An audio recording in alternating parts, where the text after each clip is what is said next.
Tayendraha samasahatapham Nivriti namumavisha Hrimantam vachatam praptam Sukhayanti api no gunaha. Following the advice of the demigods, Indra killed Vritrasura and he suffered because of this sinful killing. Although the other demigods were happy, he could not derive happiness from the killing of Vritrasura. Indra's other good qualities such as tolerance and opulence could not help him in this grief. So first thing in spiritual life, why we have to be away from sinful activities. Because spiritual life is spiritual. This is material. But problem is that because we are in a conditioned stage of existence, we are totally trapped by the mind.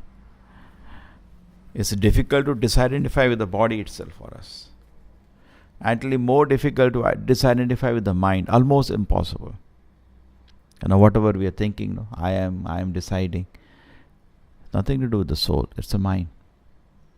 The mind is playing alter ego. Or you can say the mind is actually it is just like you get a letter in a computer and you cry. Computer is not crying. Correct? For a computer it is just some colors, nothing more.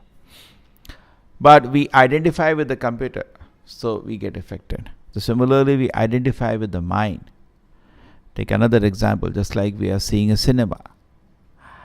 Now, when we get absorbed in watching the cinema, it is very difficult for us to disidentify. We think we are part of the cinema. Something happens, people start crying, they are fearful. There are so many emotions people show.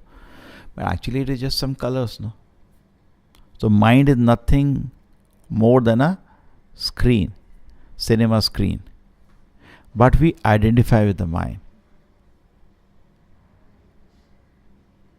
Cinema screen is not so good. Mind is even more than that.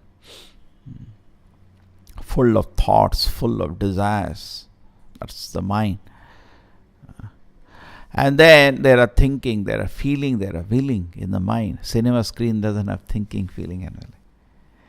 And we identify with that.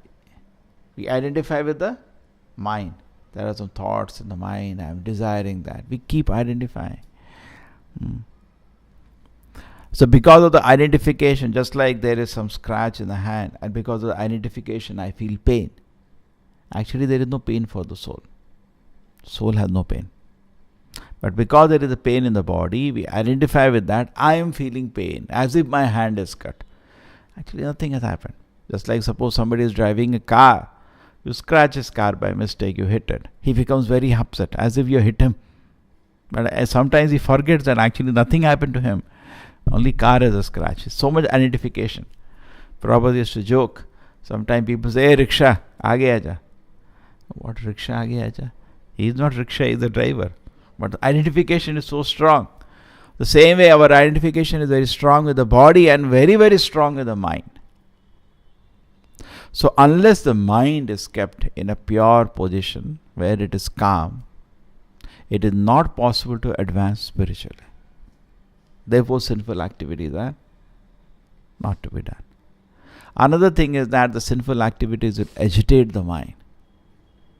It will, the load of the papa will not allow you to practice spiritual life. Therefore cleanliness is next to godliness. When you say cleanliness is next to godliness, means cleanliness both inside and outside. In the mind also and outside the mind also. Both the places the cleanliness is being discussed. Okay, so we can understand this point here very clearly. That the mind has to be kept in order. Otherwise it's not possible. And because you identify with the mind, disturbance will be there. Now here is Indra. Here is Indra, and Indra is a very great personality. He is a king of the Devatas. But he then is stuck in a situation that somehow he ended up 2 times killing a Brahmana. The first time he has ended up killing a Brahmana is Vishwarupa. and that was circumstantial because Vishwarupa was a Brahmana, son of Twashta, and what happened was he had some affection for the Danavas also. And when we are doing puja, he was the one who gave the Indra Narayana Kavacha mantra. And when he was doing worship, just like we call a priest sometime to do puja.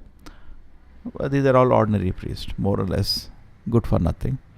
But Vishwarupa was a very powerful priest. Even Devatas took shelter of him. Why is he powerful? Because of his tapas. Just like I explained, when you do tapasya, you have a lot of punya.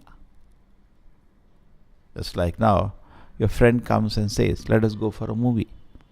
You say no. Or you're walking on the road, movie hall is there. Everybody's entering. You say no. When you do no, you become a responsible person. Because you are keeping yourself away. You are keeping yourself away from sinful activity. Okay? So this becomes punya. And the same way, when you add up like that, you get a lot of punya. So tapasya means what? What is the meaning of tapasya? Tapa means tap. Even though there is an agitation in the mind, even though there is a pushing in the mind for certain activity, you are avoiding to do that activity. So that becomes tapasya. Okay? So that gives you punya. So Vishwarupa had a lot of punya because of his tapasya. And the Devatas were in trouble. Basically, you need punya. And Bali Maharaj had a lot of punya because he was strictly following Shukracharya and doing different worship to accumulate more punya. So they wanted to engage now Vishwarupa to do some worship for them and to bless them with his punya. And Vishwarupa agreed. But Brahma had warned them that when Vishwarupa is doing puja, he will sometimes be kind to his Danavas also. Just like when you do puja, what happens? You get some punya. Correct? You get some prasada. So he was, when offering just like we offer to the Lord Bhoga, and after that the offering is over, what do? We give prasadam to all the people there. Correct? So it is not something joke, it's a fact. You are giving prasadam to all the people there. So same way, he was not only giving prasadam to the Devatas in the name of Devatas, it was also some prasadam giving for the Danavas. When Indra came to know that, at the moment, he lost control and just cut his head. And then Indra had to take the reaction because he killed a Brahmana. And he transferred the sinful reaction to different places and somehow he absorbed himself. But now what has happened the second time, we discussed yesterday class also, he planned. The Devatas and the sages, they planned. They said, don't worry, this is another Brahmana, that is son of, because his father of Vishwarupa got very angry when his son was killed, and actually it was unjustified. He should not have killed him. And he became so angry that he did a puja, homa, to create a demon to kill Indra. And now when the demon came powerful to fight with Indra was hesitant, which did not come in the story before, now it's coming. So Indra became hesitant. He said, I already killed a Brahmana, another Brahmana. And they said, no, don't worry, we will do some puja for you and we'll get rid of this. This time he was not forgiven because you cannot plan. Circumstantially, sometimes you slip because of your previous bad habits. Okay. But you plan, now I'm going to watch a movie and then I will chant 32 rounds and I will be freed from that reaction. This is very serious. You cannot plan like this. Correct? You should not make fun of it. Or another way, when you are taken to Krishna consciousness, you have to stop sinful activities. You continue, it is not good. So now what has happened is that Vritasura Indra is in difficulty because now nothing is helping. That Papa is coming in the form of a woman and chasing him. Take it, that is what is happening. Papa personified is chasing Indra, and Indra doesn't know what to do. He is in a great difficulty at this point. So another point to learn from this is that even Devata is scared of Papa. And we are living entities, very tiny living entities. We don't care. Because this reaction is for our purification. In fact, nothing is designed in this world. Even hell is designed with all good feelings. Don't think the hell is designed by the God with some kind of enmity. No, I'll destroy him in hell. No. There was many instances in Bhagavatam when Ashwatthama did such a heinous crime and he was caught by by Arjuna. Arjuna's eyes were red with anger. And it is said Krishna's eyes were same like lotus. Because in his eyes there is always well-wish for a living entity. Krishna, Suhridam Sarva Bhutanam, any condition Krishna is wishing well.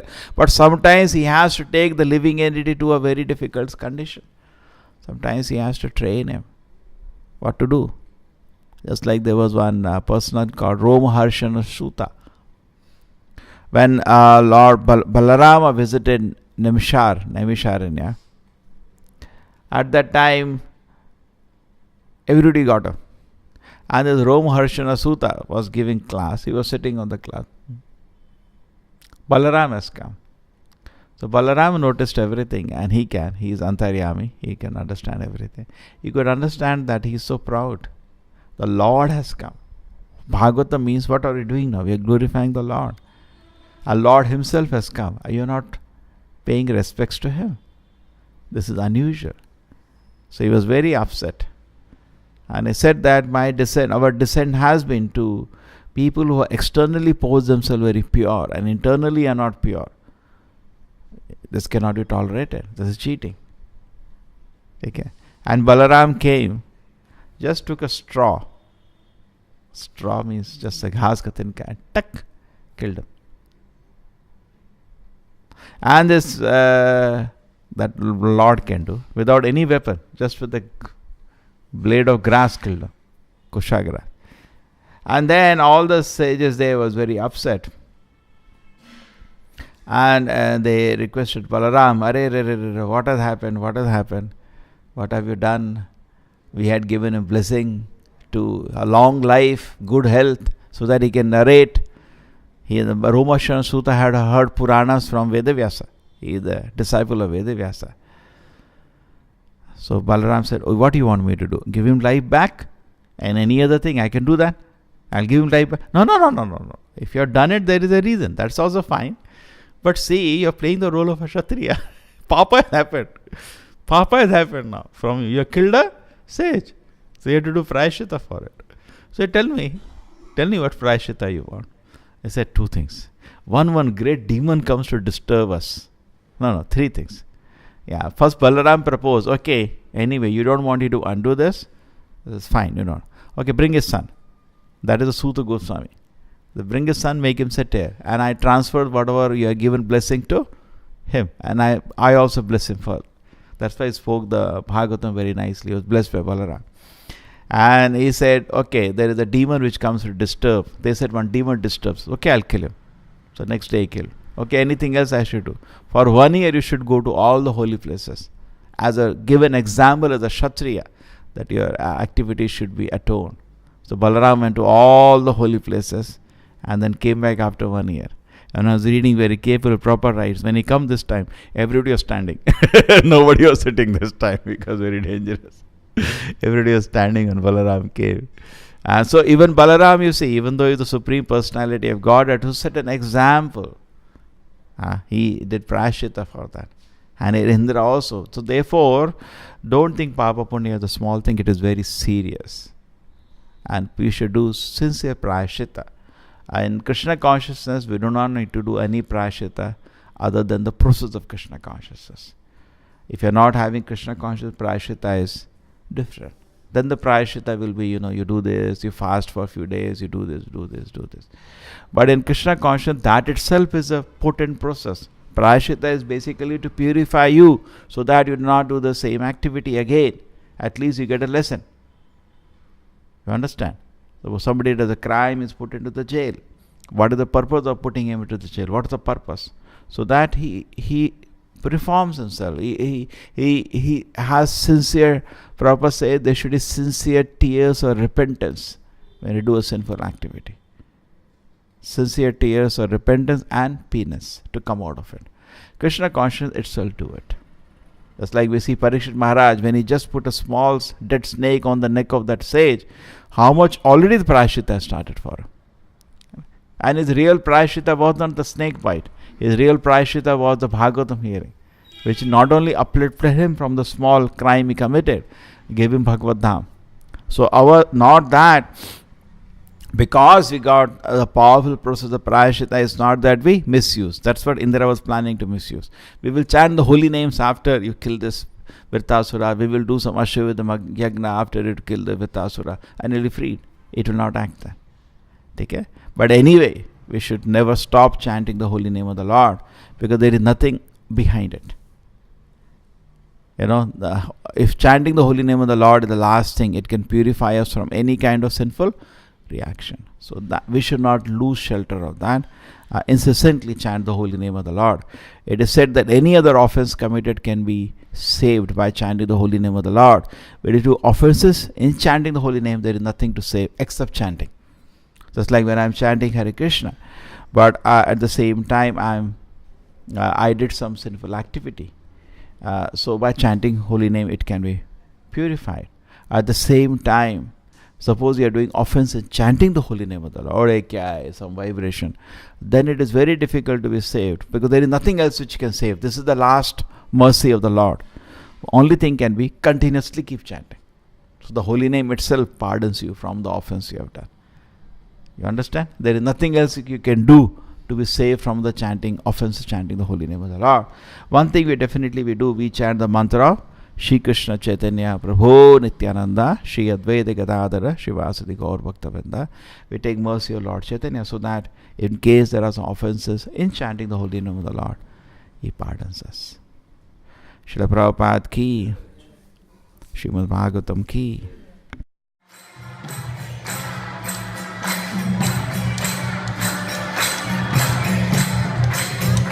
Hare